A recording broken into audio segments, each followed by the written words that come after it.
beloved mother ko po ay may karamdaman po sa bali tuberculosis po. That year po wala pa pong lunas sa karamdaman na yan. Sumulat po ang aking beloved mother sa lola ko po na nandito po sa Manila, na humingi po siya ng tulong. Ang ginawa po ng lola ko po, nagpadala lang po ng leaflets at sabi po ilagay lang po sa likod niya. At gagaling na po siya. Nanampalataya po ang aking beloved mother, pinagaling po siya ng ating pinakamamahal na Panginoon Jesus. Praise God. At nagpatuloy po kami sa paglilingkod sa ating pinakamamahal na Panginoon Jesus. Last year po, may paalala po sa akin ng ating pinakamamahal na Panginoon Jesus dahil yung beloved wife ko po, nagsasabi po sa akin na gusto niya pong mag-choir. Ang sabi ko naman po, wag po muna kasi yung baby po namin, 2 years old pa lang po. Sabi ko po lagi, kahit 5 years old na, pwede ka na mag-choir. Ganun po lagi pong sagot ko. Dahil sabi ko medyo mahirapan tayo dahil kami dalawa lang po sa bahay. Tapos, lagi pong nangungusap ang ating mahal na Panginoon sa beloved wife ko po na pinagka-choir na po siya. Ako naman po, lagi ko po siyang tinatanggihan. Sabi ko, wag muna. And then, katapusan po yun ng October, yung beloved baby ko po bigla po siyang hindi makalakad. Talagang gumagapang na lang po siya. Nagulat na lang po kami na ba't po nagkaganon. Pina-check up na po namin yan. Sabi po nila baka daw po polio.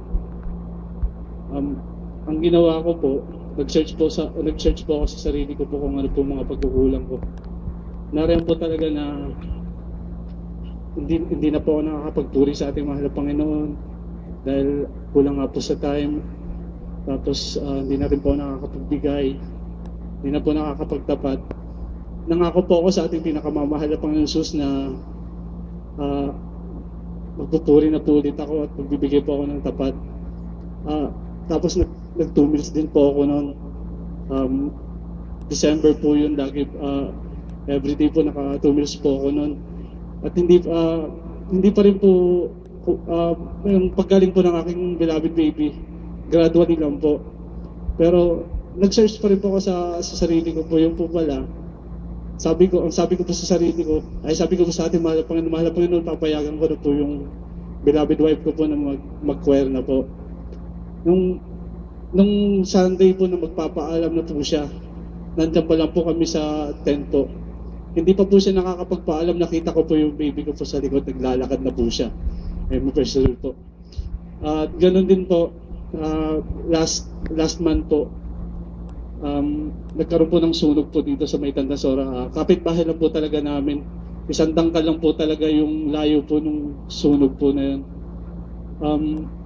Ano po yun, Wednesday po yun, nalaman po namin na nasusunog na po yung kapitbahay namin.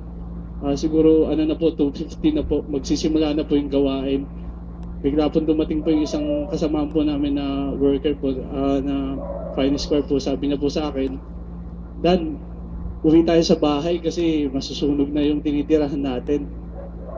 Ang sabi ko na lang po, baka pag umuwi pa ako, lalo pang masunog yan dahil sabi ko may duty ako sa ating banal na gawain. Sabi ko, dito na lang ako, tutugtog na lang ako, sabi ko pong ganun.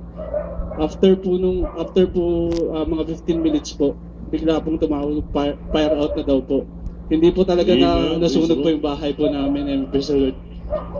At ang lahat po ng kapuren pasasalamat ay tanging sa ating pinakamamahal na Panginoon Jesus po lamang. Amen. Praise the Lord. God bless you, brother.